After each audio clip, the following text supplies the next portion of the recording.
Page 144, Etude. Have we talked about etudes? I can't remember. An etude is a study piece. There's something about the piece, technical or interpretive or whatever, that you're kind of working on, that it helps you develop. Lots of etudes. This etude looks like it's on broken chords. So I'll go through the routine I use for learning a piece of music. Let's see what we end up with. I look it over. It's about a page long. Treble and bass clefs. There's 2 sharps in the key signature. This is in the key of D major. Look at the last 2 minutes. That is a D chord. It's in D major. Go do the scales for D major and B minor. B minor has 2 sharps in it. Just do both. Just do the key signature. Probably ought to do the arpeggios too. At least 1 octave up and down. Just learn them. Get comfortable with them so you know what notes are in them without having to really think about it. It's just kind of automatic to you. That way when you play a piece in D major or B minor, you just automatically know that the F's and the C's are sharped, and you just play them. You don't have to think about which are sharped now, what's going on. The only ones you have to think about are the accidentals. And 2/4 time signature. Now it's playing one hand at a time, so I'm going to take both hands together. And you'll see these note patterns. And it's good if you can recognize them as such. They're chords, they're broken chords. You play them in a block style if you want to. It's here, D chord, D chord. And then the augmented, and then here. Even if you don't know the name of the chord, you'll learn to recognize that all 3 notes is just one thing. So it's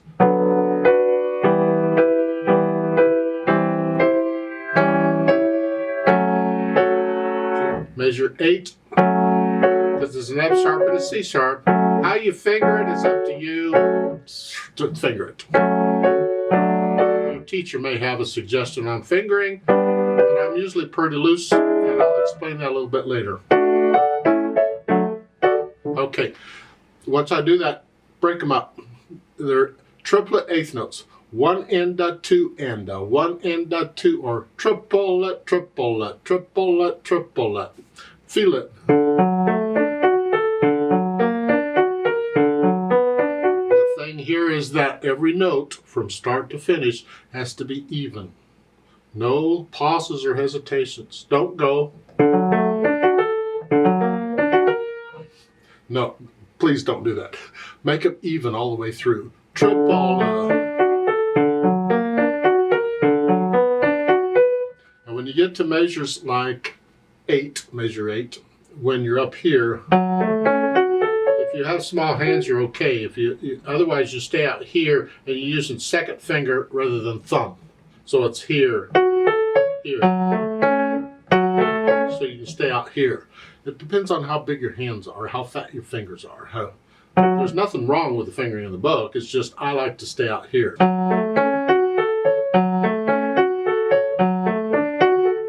So even in measure 10, I still did that.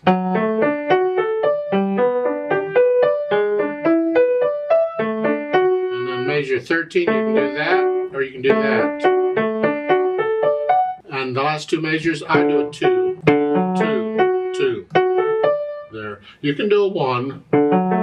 I just like to stay out here. Yeah, this isn't that one way's right or wrong. It's that there are different ways of doing it. The fingering I'm looking for is one that works well. It lets me control what's going on and lets me connect all the notes with the fingers if I want to. You can't always do that, but you do the best you can. Now once I have the notes and the rhythm all worked out, get rid of the hesitations, no hesitations, and I think about the articulation. Here they're slurring every measure. Well, I don't know. If I lift up, if I treat these lines like phrases, I would lift up between them.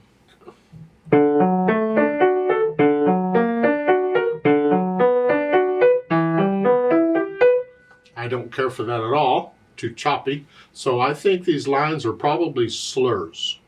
Because in a slur, you connect the notes within the slur, but you don't always lift up before or after slur. That lets me connect the whole thing together. The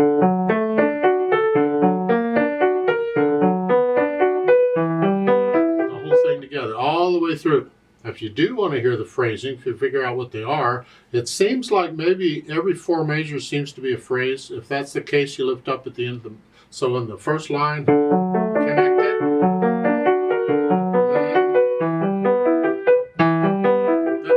up there. It makes the last note of the phrase really short. But you can feel the phrase anyway.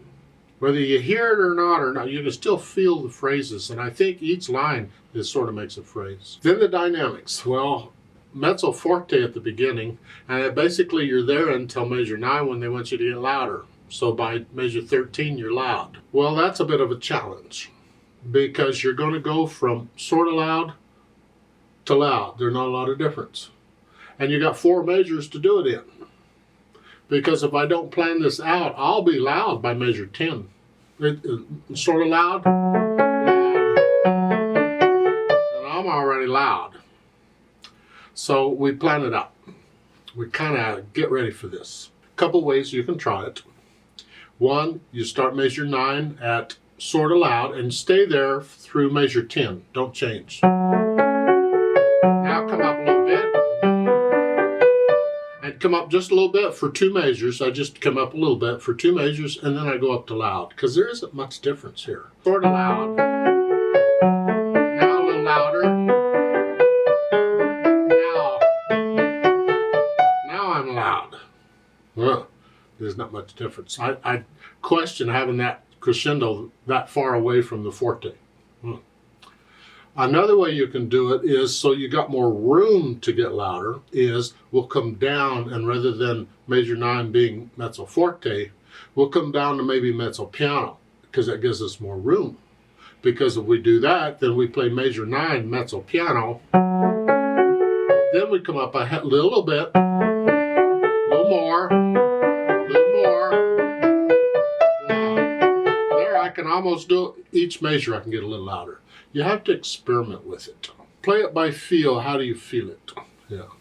But the idea is the climax of the piece. I haven't talked about climaxes, music climaxes and all that. But here it's measure 13. There. That's the most exciting part of the piece. Yay, we're here. Most all pieces have it. Phrases, most all phrases have it. We haven't talked about shaping phrases too much and climaxes and all that. We'll get into it someday, maybe. It's measure 13 is where we're after. So don't get loud till measure 13. Huh? And then you come back down at the end. They don't tell you how much to come down. Well, it's up to you. Come down to mezzo forte, and come down to mezzo piano. Since the whole thing, for the most part, is on the loud side, you probably only come down to the mezzo forte. Is there? Don't come down too much. There's no right or wrong here. It's how do you feel it? And then the speed. Allegretto. That's between moderato and allegro. I call it the fun speed. We're going to have fun here. Huh? And it's the overall feel of it. Moderato is in the middle. But is it the beat? 1, 2, 1, 2, 1, 2, 1, 2, 1. Well, or is it that each eighth note triplet, or each eighth note in the triplet? Is that what we're after? Because it's filled with them. Are those there?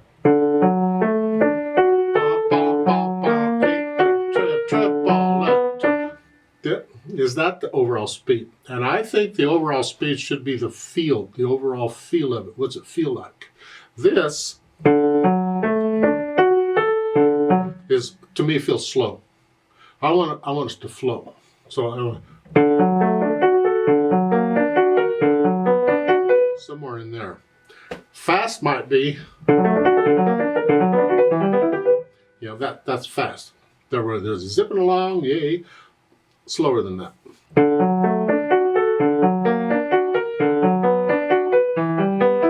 Because that's 1, 2. See, that beat is not allegretto, but again, it's not always the speed of the beat we're talking about. It's the overall feel of the piece we're talking about. So if you want the speed of the beat, 1, 2, 1, 2. To me, that sounds fast because of all the triplet eighth notes. So how do you feel this allegretto? How fast should it be? I don't know that there's any one correct answer to that. Everybody would take this a little differently. And I think that's great. Now they've added pedal. Now, I always learn a piece up to this point without pedal. I want to make sure the fingers are doing and I can hear everything clearly because the pedal tends to cover stuff up. It really has quite an effect. Now what they're doing is they're legato pedaling the whole thing all the way through. You see the simile underneath measure 4. Simile is a word used in music to tell you to keep doing whatever you've been doing, to do in a similar style. It could apply to anything. It depends on where it is in the music. This is down next to the pedal, and since they quit giving you pedal, it's pretty clear it applies to the pedal. Keep pedaling it the way you've been doing, and what they've been doing is changing on every measure. They want you to keep doing that. I gotta hear it because I question things. Is that really the pedaling I want? Because if it isn't, I'm going to change it. Now this is overlap pedal or lag pedal, where the notes go down first and then the pedal. And we change the pedal after we play the notes, but we have to be careful here because the notes go by so quickly. If we don't change it right or we don't adjust for it, we'll lose the note. It's like at the beginning. I'll push the note down and then the pedal here, but if I don't get the pedal down quick enough, I'll lose the note. See, so I can't be too late with the pedal. It's got to go down fairly quickly. And when I change the pedal at the measure, it's after I play the note, but right after. Don't wait too long or you lose the note. See, you lose the note. So you have to pedal fairly quickly. Now what I typically do in this kind of situation is I will finger pedal the first note of every measure. Finger pedal is when you're holding the note down with the finger to let it sound longer, which is what the pedal does. So on the first note of it, I would hold it down. I'd hold the 2 note here.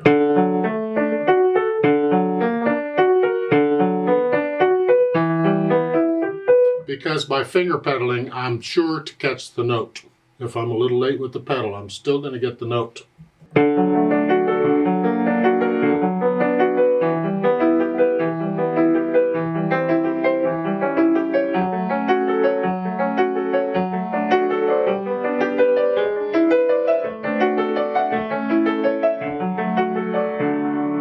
And the last, if you want to change the pedal at the end, do. If you want to pedal the last 2 measures together, maybe because it's coming down, you change it. Yeah. And then the pedal and the hands come up at the same time in the last measure. That's just one way of doing it. Experiment with the pedal and see how you like it and what it's doing. Don't copy me, please. Make it yours. Remember the natural accents? 1, 2, 1, 2.